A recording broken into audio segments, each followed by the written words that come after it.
Speaker sir, ముఖ్యమంత్రి గారు 3 సంవత్సరాలలో 21,000 మెగావాట్లు తెస్తామన్నారు కదా సార్.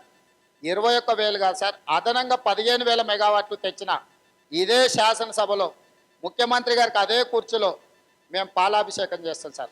ఒకవేళ 3 సంవత్సరాలలో తేకపోతే ఈ సభకు ముఖ్యమంత్రి గారికి క్షమాపణ చెప్పాల్సి వస్తుంది అధ్యక్ష. Please conclude. అధ్యక్ష సైలెన్స్. అధ్యక్ష ప్లీజ్ అధ్యక్ష ప్లీజ్.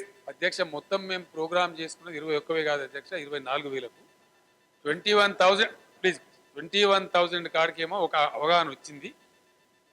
నేను చెప్పింది ఏంది అధ్యక్ష, పొద్దున చెప్పిన, మళ్ళీ చెప్తున్నా, నిన్న చెప్పిన, బయట కూడా చెప్తున్నాం అధ్యక్ష. On completion of full 3 years రెప్పగొట్టినంత సేపు కూడా ఒక సెకండ్ కూడా కరెంట్ పోకుండా 24 గంటలు కరెంట్ సప్లై చేస్తామని చెప్పినాం. చెప్పి చూపిస్తాం అధ్యక్ష, చేసి చూపిస్తాం అధ్యక్ష. సమయమైనా ఉండానండి. Please please silence. సంస్కారం ఆయన సమాధానం ఇవ్వండి. రేవంత్ రెడ్డి గారు ప్లీజ్ ప్లీజ్ సైలెన్స్.